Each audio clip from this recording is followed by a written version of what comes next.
Welcome back to DotLife. We are here for this week's Tiny Dot concert with Paul Willis. What's up, everybody? How's it going? Paul, it's great to have you. We are in a different location today. Mm-hmm. Thank you for setting this up with Just Bookish here in Fields Corner. Mm-hmm. This is such a cool place. If you haven't been to Just Bookish, you've got to pop in and check it out. There's a great little cafe, and then there's books as well. So come support a local business. Do that. Black owned. Yep. Yeah.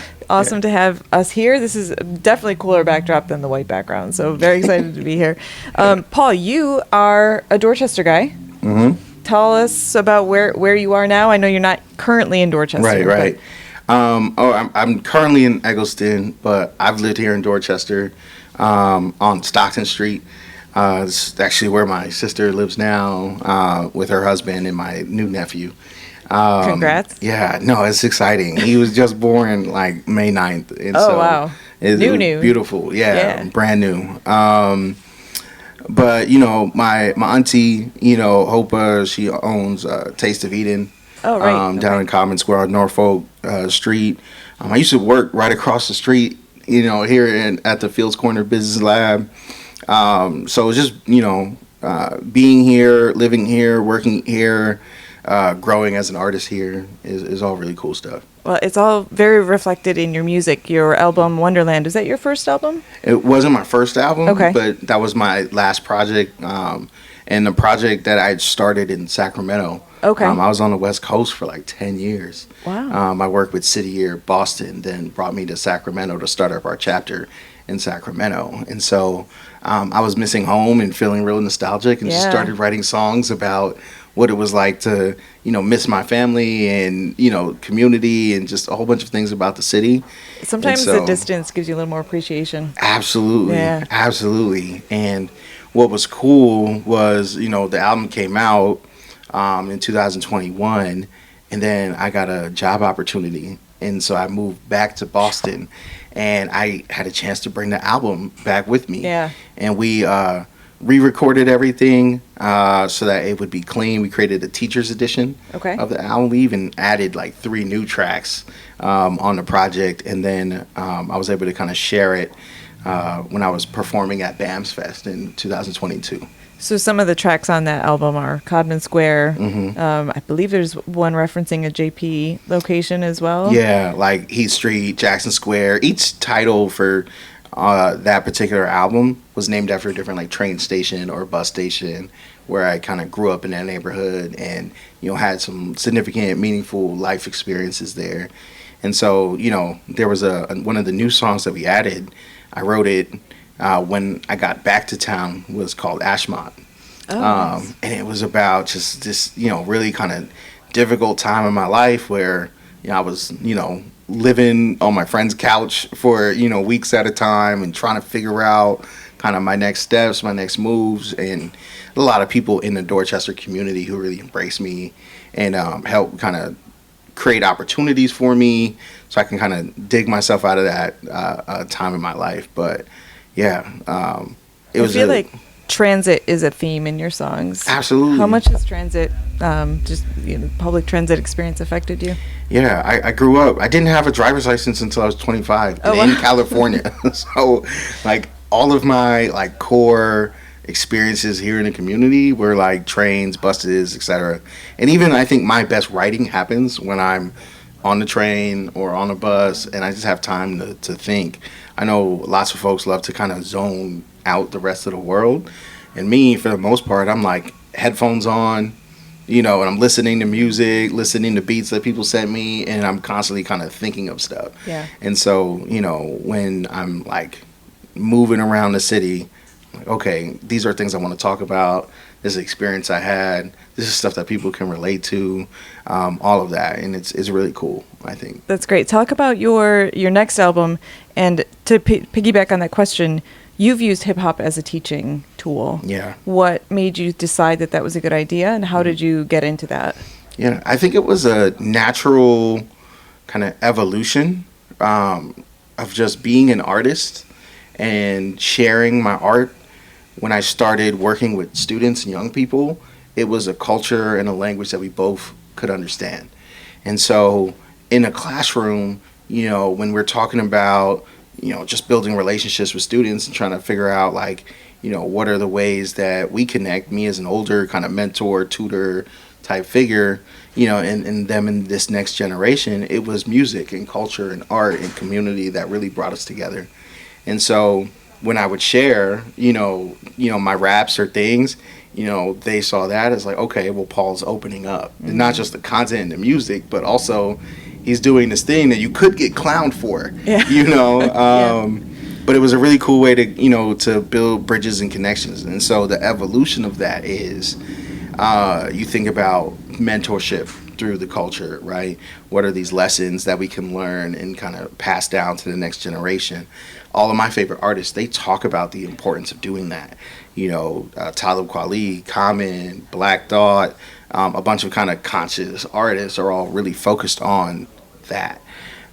So when I'm creating lesson plans or, an after school kind of event or program, I'm also thinking about how do we, put the arts into this, right? How do we allow students to freely express, right? Lots of project-based learning and things like that. So it was a natural kind of evolution from just, I have this talent and this skill and I want to bring it into the classroom with me to kind of share who I am, but also as a forum for connection.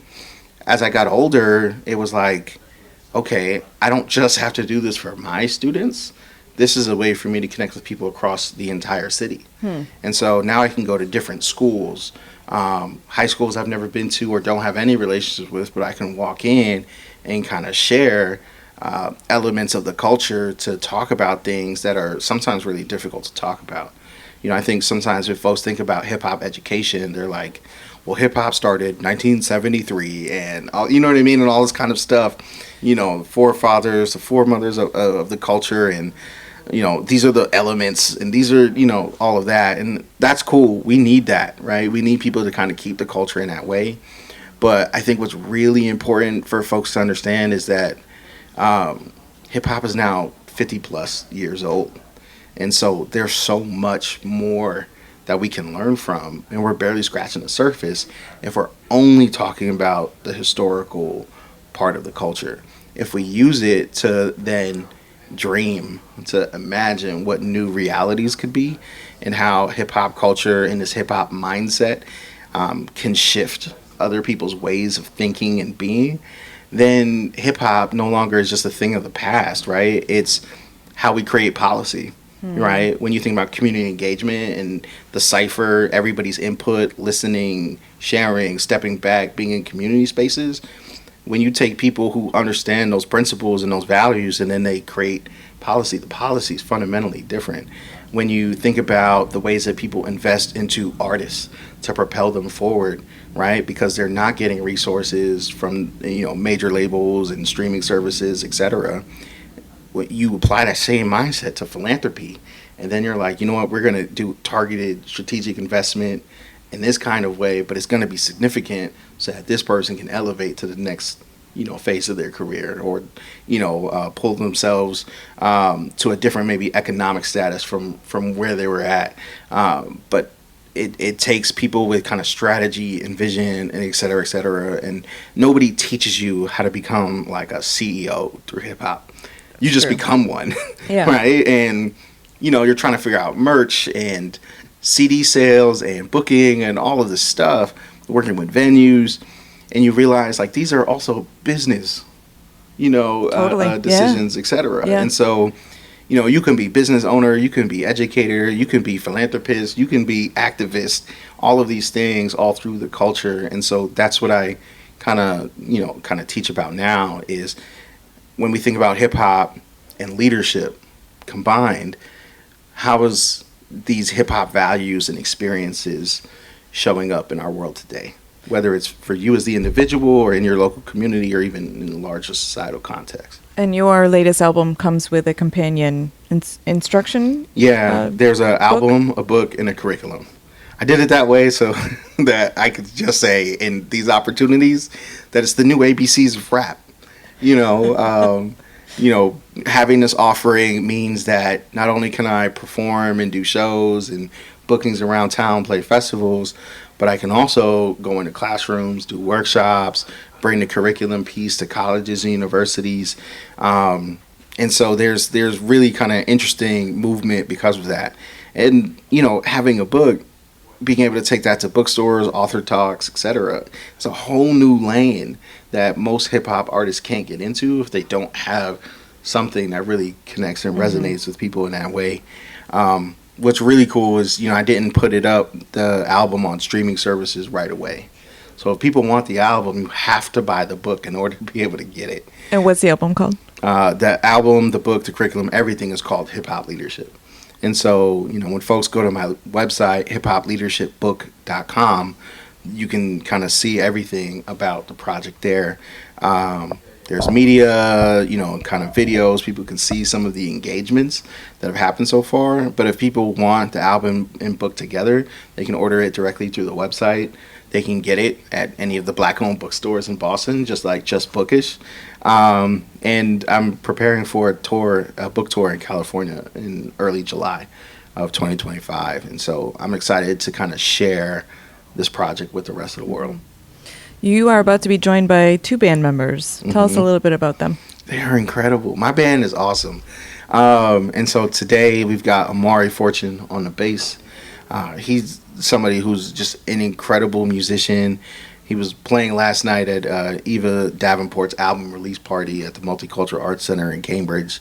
And even though we got out of there around like 11:30, almost 12, he still showed up for us today at 8 a.m.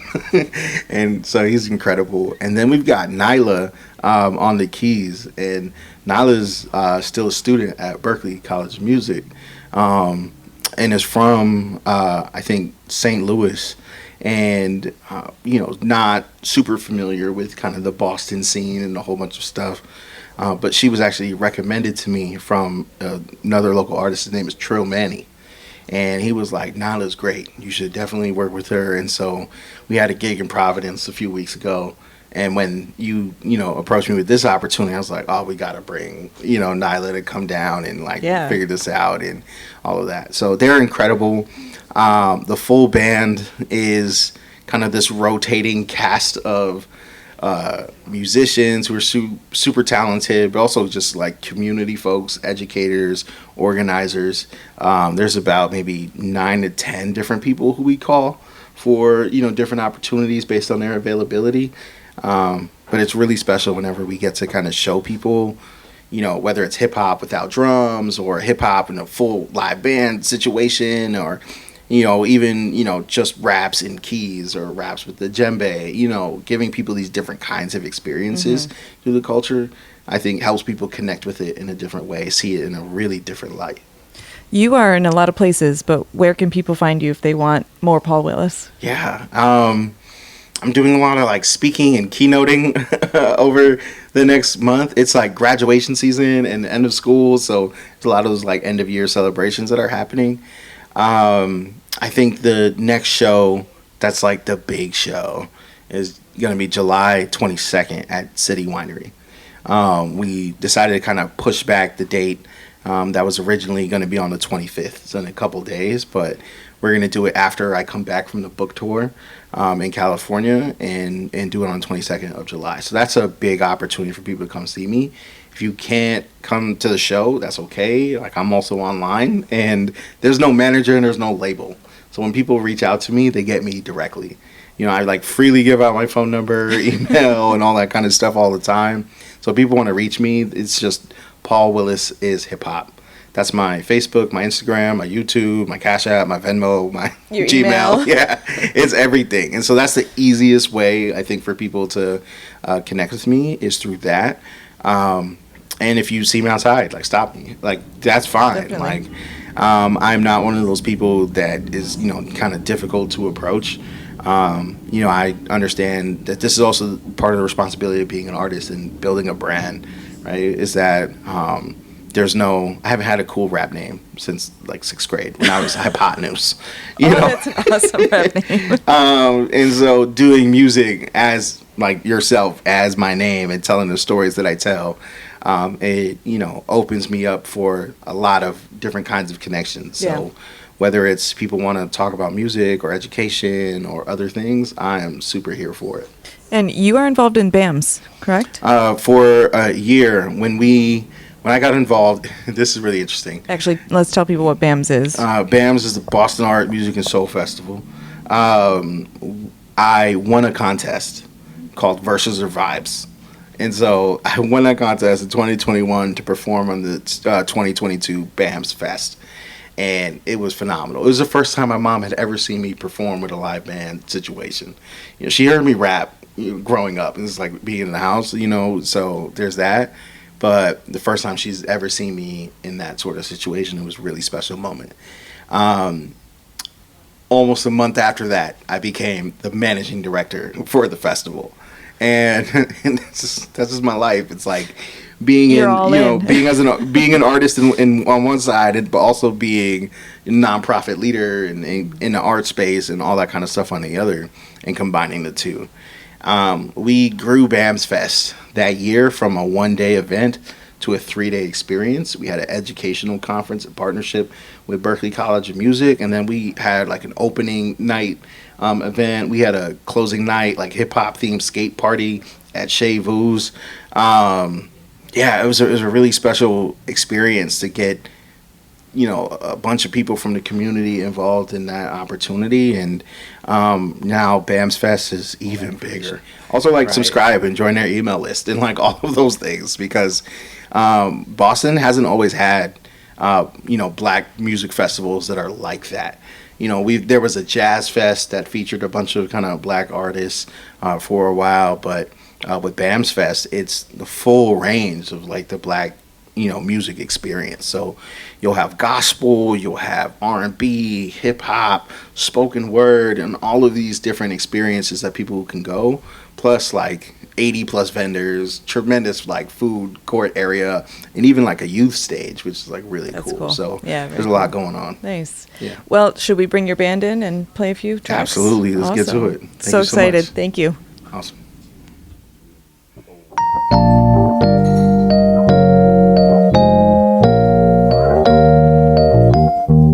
Yeah. My name is Paul Willis. We are here at Just Bookish. This is Cobbin Square. There are places in my city I never got to explore. The old pages in the book that were tattered and torn. I try to pick the roses, then remember the thorns. I'ma die without knowing how I was born. This is for my sisters. I love y'all to death. You brought me so much joy, and I brought you so much stress. Kai, Sharif, and Liz taught me how to forgive, and in my darkest moments showed me how to live. From my brothers, Patrick and Kyron. 4 Seasons was the illest track to rhyme on. P, you always been a shoulder to cry on. And K, I know we want you to fight on. For my aunties, nephews, and nieces, I miss all of y'all to pieces. If I was rich, I'd fly every weekend. No, I love you and miss you the deepest. Hey mom, I know I haven't been easy, but I'm glad we spoke the other evening. And my wife got the text you sent her. She loves you and I'm glad you met her. From my friends back home, you're my backbone. I love your stories, can't wait till we back home. You got married, started a business, well, me too. I wish I had more time to see you. For my city, I love the gifts you gave me. Like when my OGs at the park would save me. Biking everywhere seemed crazy, but I learned to love it more strangely. I can't recognize my city from the TV. I met my first blonde in high school. I can't imagine life without seeing me. Funny how it all changed when I moved. I wanna see it all back the way it was, but rose glasses is exactly what nostalgia does. Things weren't as perfect as I thought they was. I had a lot of loss and a lot of love. I had a lot of pain and a lot of joy. I became a man when I was a little boy, making adult decisions as a youth. And Cobbin Square taught me a lot about the truth. So tell my auntie I'm coming back for some jerk chicken and more stories about my mom that I've been missing, and tales from the island that I've never been. I hope to go with Devin and Uncle Ken, and Brent can join and bring the boys. Family reunion in Jamaica will be a story. The close of one book and we start another. I got the rest of the world to discover. Yeah. Shout out to my family all over Dorchester. And my new nephew, Silas Evergreen Dillon. Big up.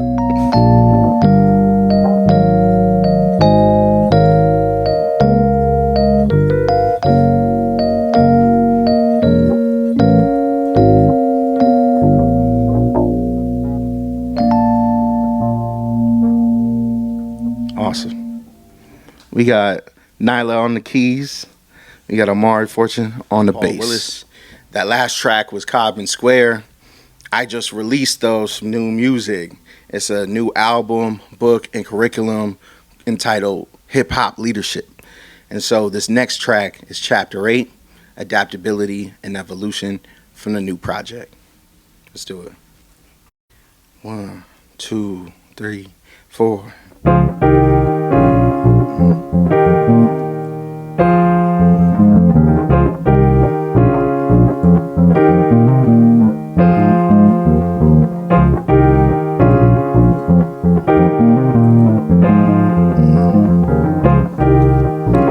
Check. Truth in disguise, leadership and lies, made it out and came back to everyone's surprise. Writing my book of rhymes, now front page the Times and Globe. Could've told me at 12 years old, never sold my soul or integrity. My brothers out the projects beyond where they projected, who knew we would heal, create spaces of protection. Wasn't expected, generation of exceptions. Broke the mold, not my soul, I'm unbreakable. Trials and tribulation, my foundation unshakable. Fighting temptation cause it's petty and replaceable. God's favorite cause I'm capable. I've been where few could go, where roses bloom from the heart of stone. The lowest highs and the highest lows, where you could see heavenly views from an iron dome and feel every single word in the song, but you won't.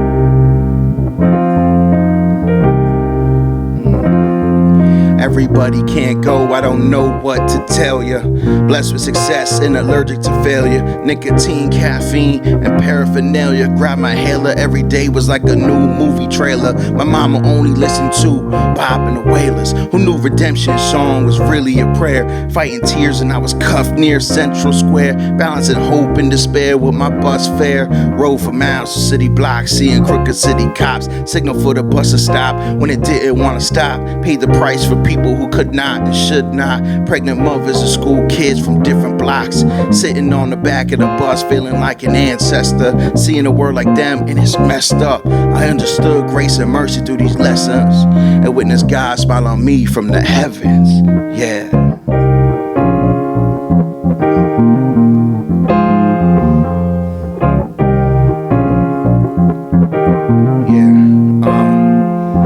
I'm grown now. Looking back on the road, I'm coming home, talking legacy while approaching the throne. The pearly gates away for all of us alone. Got friends on both sides of the fence I can't disown. What's it mean to be free when you bound by the word? You living by any means or is your dream deferred? I know you conflicted from what I've seen and heard. I pray to God so my faith can be reaffirmed. I see the change in myself, I surrendered to his will. Much as I enjoyed the thrill, had to sit and be still and listen to the signs of the universal language. Warrior scholar, what could be more dangerous? If only little me could see me now. I know a stubborn ass will be proud. Grateful for all the times that I went without. Can't take it with me, so I'm handing down the crown. Yeah.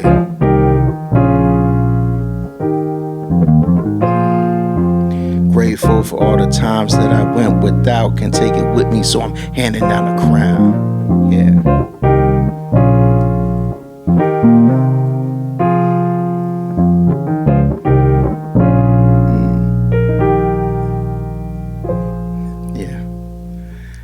Shout out to Fields Corner, the DotLife podcast, Just Bookish.